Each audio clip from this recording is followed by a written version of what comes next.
Welcome to ABC campus. आज हम IFRS 8 operating segments में डिस्कस कर रहे हैं कि रिपोर्टेबल सेगमेंट्स को हम कैसे आइडेंटिफाई करते हैं। तो सबसे पहले हम एक रूल पढ़ेंगे एग्रीगेशन का। जब हम ऑपरेटिंग सेगमेंट्स आइडेंटिफाई कर चुके होते हैं तो फिर हमने ये देखना होता है कि क्या हम एक या एक से ज़्यादा ऑपरेटिंग सेगमेंट्स को कंबाइन करके एग्रीगेट करके एक सिंगल सेगमेंट के तौर पे कंसीडर कर सकते हैं या नहीं कर सकते। तो उसके लिए रूल्स देखते हैं। सो operating segments often exhibit similar long term financial performance if they have similar economic characteristics. For example, similar long-term average gross margin for two operating segments would be expected if their economic characteristics were similar. अब इसकी examples की तरफ भी आएंगे, ज़रा discuss करते हैं। Two और more operating segments may be aggregated, may be यानी ये ऑप्शन है, into a single operating segment if aggregation is consistent with the core principle of this IFRS। जिसका मतलब है कि हमने यूजर्स को इनेबल करना है कि उन्हें वो एंटिटी की इकोनॉमिक इन्वायरमेंट और उसकी एक्टिविटीज़ के बारे में इंफॉर्मेशन मिले। The segments have similar economic characteristics and the segments are similar in each of the following respect. यानी ये 5 सिचुएशंस हम डिस्कस करेंगे और 5 की 5 में वो सेम हूँ। अब यहाँ पर इनको डिस्कस करने के लिए हम एक एग्जाम्पल ले लेते हैं। लेट्स से कि जी यूनिलीवर का एक प्रोडक्ट है लक्स सोप और एक प्रोडक्ट है उनका सर्फ एक्सल। तो ये दो डिफरेंट प्रोडक्ट हैं वैसे अगर हम प्रोडक्ट लाइन वाइज देखें तो, लेकिन इनकी में काफ़ी चीज़ें कॉमन हैं, इनकी जो इकोनॉमिक करेक्टरिस्टिक्स हैं कॉमन है। लेट्स से कि विद इन पाकिस्तान जब ये इसको ट्रीट कर रहे हैं तो इसमें क्या चीज़ें चलेंगी। तो सबसे पहले nature of product and service. अब सोप जो है लक्स सोप वो भी एक जो है कंज्यूमर प्रोडक्ट है और जो सर्फ एक्सेल है वो भी एक कंज्यूमर प्रोडक्ट है। Nature of the production process, काफ़ी हद तक इनका प्रोडक्शन प्रोसेस मिलता है, कुछ इंग्रेडिएंट्स भी मिलते होंगे, कुछ ऑब्वियसली नहीं मिलते होंगे क्योंकि एक जो है कपड़ों को साफ करने के लिए और एक स्किन की क्लीनिंग के लिए प्रोडक्ट है। तो कुछ चीज़ें इनमें मैच करती होंगी, कुछ नहीं मिलती होंगी, लेकिन प्रोडक्शन प्रोसेस जो है केमिकल मिक्सिंग के हिसाब से काफ़ी हद तक सिमिलर होगा। उसके बाद टाइप और class of customer for their product and services. अब इसमें हम देखते हैं तो सेम डिपार्टमेंटल स्टोर जहाँ से हमें सर्फ एक्सेल मिलता है वहीं से हमें लक्स सोप मिलता है। तो इसका मतलब है कि टाइप और क्लास ऑफ कस्टमर, जिस तरह के कस्टमर सर्फ एक्सेल ले रहे होते हैं उसी तरह के कस्टमर जो हैं वो लक्स सोप भी यूज़ कर रहे होते हैं, तो वो भी इनमें सेम है। The method use to distribute their product और प्रोवाइड देयर सर्विसेज, जहाँ तक मेरी नॉलेज है उसमें जो डिस्ट्रीब्यूशन कंपनीज हैं वो ये दोनों प्रोडक्ट सेम उसमें कर रही हैं, डिस्ट्रीब्यूट कर रही हैं। यानी सेम डिस्ट्रीब्यूशन कंपनी जो है वो लक्स सोप डिफरेंट रिटेलर्स के पास डिस्ट्रीब्यूट कर रही होती है और सेम कंपनी ही डिस्ट्रीब्यूट कर रही होती है सर्फ को तो, और सोप को भी। अब यहाँ पर अगर हम देखें तो इनका एक और प्रोडक्ट है विच इज़ वॉल्स आइसक्रीम। तो उसके लिए जो डिस्ट्रीब्यूशन मैकेनिज्म है वो डिफरेंट है, तो वो यहाँ पर कंबाइन नहीं होगा, वो ये क्राइटेरिया मीट नहीं कर रहा होगा। Then if applicable the nature of regulatory environment, for example banking, insurance और पब्लिक यूटिलिटीज़। तो रेगुलेटरी इन्वायरमेंट में बहुत सारी चीज़ें आ जाती हैं, जिस तरह से खासतौर पर अगर हम सर्फ और सोप की जो बात कर रहे हैं, इन दोनों पे रिटेल टैक्स एप्लीकेबल है पाकिस्तान में under sale tax act 1990, which means के दोनों पे जो है ना सिमिलर वे में टैक्सेशन होती है और वो टैक्स जो है वो मैन्युफैक्चरर पे करता है और वही प्राइस प्रिंट करता है और उसके बाद वो सिस्टम चलता है। फिर इन पर जो दूसरी कुछ रेगुलेशन है कंज्यूमर प्रोटेक्शन के हिसाब से वो भी सेम है। तो ये पांचों क्राइटेरिया मीट हो रहे हों तो आप इनके सेगमेंट्स को कंबाइन कर सकते हैं, एग्रीगेट कर सकते हैं। अब रिपोर्टेबल सेगमेंट क्या होता है? हर सेगमेंट से रिलेटेड डिस्क्लोजर रिक्वायर्ड नहीं है IFRS 8 में। तो क्योंकि एक कंपनी की बाजू का 300-400 प्रोडक्ट्स भी हो सकते हैं, तो ये बड़ा अजीब होगा कि आप कहेंगे जी 400 डिफरेंट प्रोडक्ट्स का आप अलग अलग डाटा दे रहे हो। तो एक थ्रेशोल्ड डिसाइड किया गया है कि ये अगर एक सेगमेंट इनमें से किसी एक क्राइटेरिया को मीट कर रहा होगा तो उसे रिपोर्टेबल समझा जाएगा, उसके रिलेटेड डिस्क्लोजर फिर दिए जाएंगे। So an entity is required to report separate information about each reportable segment, not each operating segment. Operating segment हो गया, ऑपरेटिंग सेगमेंट के बाद देखना है कि कौन से ऑपरेटिंग सेगमेंट रिपोर्टेबल सेगमेंट है। तो a segment is reportable segment if it has been identified as operating segment, definition जो हमने पढ़ी थी उसके हिसाब से, और रिजल्ट्स फ्रॉम एग्रीगेटिंग टू और मोर ऑफ दो सेगमेंट, यानी या फिर हमने उन्हें एग्रीगेट करके जो है एक ऑपरेटिंग सेगमेंट बना लिया, और एक्सीड्स द 10% क्वांटिटेटिव थ्रेशोल्ड। ये भी हम डिस्कस करेंगे कि ये 10% जो है क्वांटिटेटिव थ्रेशोल्ड क्या है। अच्छा, ये तो जो दो क्राइटेरिया दोनों ही मीट होने चाहिए तब जाकर एक रिपोर्टेबल सेगमेंट बनेगा। IFRS 8 मजीद सिचुएशन भी स्पेसिफाई करता है जिसके अंदर सेपरेट इंफॉर्मेशन रिक्वायर्ड हो सकती है ऑपरेटिंग सेगमेंट्स की और उनको रिपोर्ट किया जाएगा। सो बेसिक तो ये क्राइटेरिया है, लेकिन कुछ एडिशनल क्राइटेरियाज भी हो सकते हैं। अब हम 10% थ्रेशोल्ड को डिस्कस करते हैं। तो an entity shell report separately information about an operating segment that meets any of the, यानी तीन में से कोई भी एक criteria of the following quantitative thresholds. Number 1, it's reported revenue. Reported revenue से यहां पर मुराद है एक्सटर्नल और इंटर सेगमेंट वाला मिलाकर, इज 10% और more of the combined revenue. Combined revenue once again internal external मिला के ऑफ ऑल ऑपरेटिंग सेगमेंट। तो एक तो क्राइटेरिया ये हो गया। दूसरा, absolute amount of its reported profit और लॉस इज 10% और more of the greater in absolute amount of, किसका greater?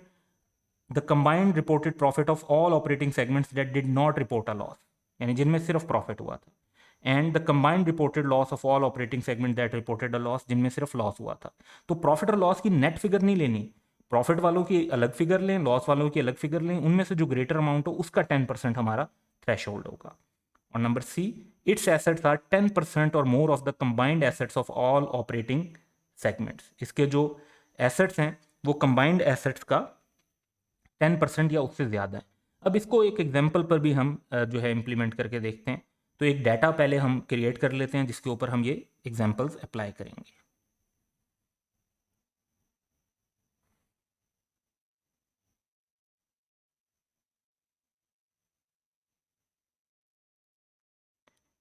So we have 6 segments ABCDEF और उनकी मुख्तलिफ इंफॉर्मेशन हमारे पास है।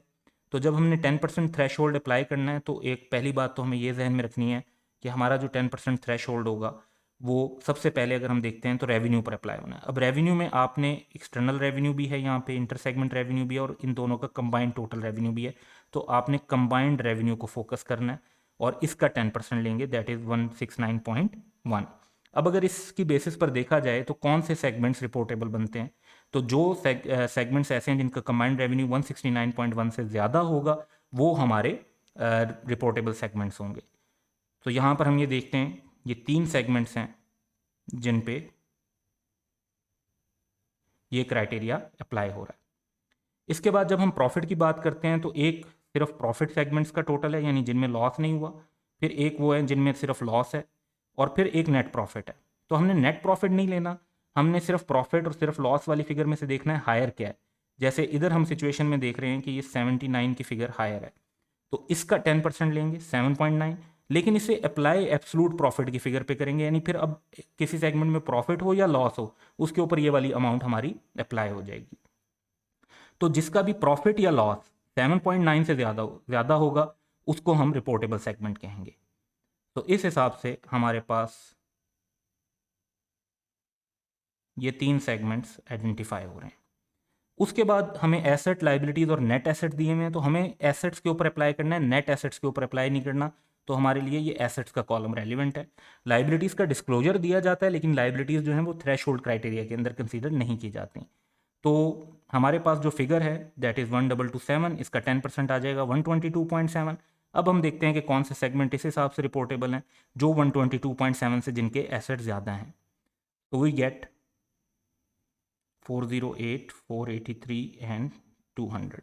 अब इस बेसिस पर अगर हम देखें तो सेगमेंट ए जो है वो रेवेन्यू और एसेट का क्राइटेरिया मीट कर रहा है, सेगमेंट बी जो है वो प्रॉफिट और लॉस वाला क्राइटेरिया मीट कर रहा है, सेगमेंट सी जो है वो कोई भी क्राइटेरिया मीट नहीं कर रहा।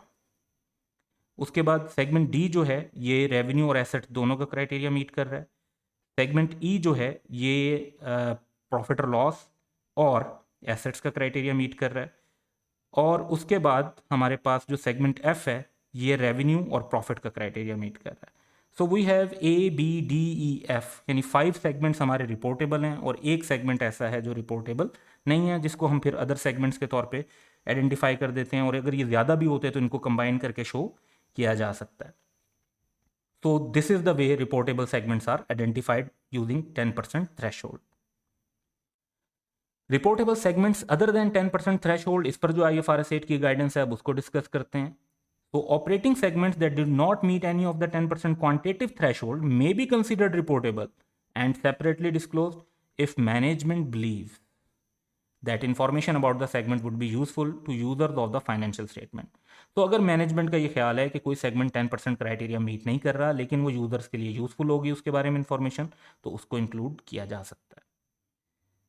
Combining information to produce reportable segment.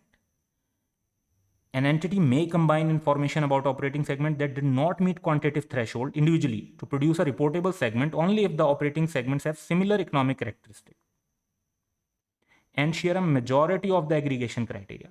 Aggregation criteria हमने इसी वीडियो के स्टार्ट में 5 क्राइटेरिया पढ़े थे, जिसमें हमने देखा था कि नेचर ऑफ प्रोडक्ट और सर्विस कैसी है, नेचर ऑफ डिस्ट्रीब्यूशन प्रोसेस कैसा है।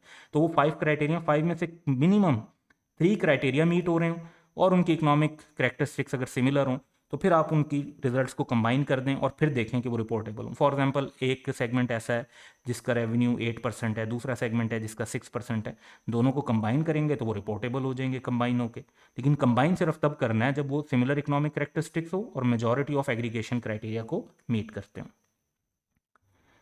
Reportable segment of comparative period of continuing significance. बाज़ औक़ात ऐसा होता है कि लास्ट ईयर जो लास्ट पीरियड में हमने फाइनेंशियल स्टेटमेंट्स बनाई थी उनमें एक सेगमेंट रिपोर्टेबल सेगमेंट था, इस साल वो क्राइटेरिया 10% को मीट नहीं कर रहा, no longer meet the 10% threshold. तो क्या उसके बारे में इस साल भी इंफॉर्मेशन दी जाए? तो information about that segment shall continue to be reported separately in current period. कब?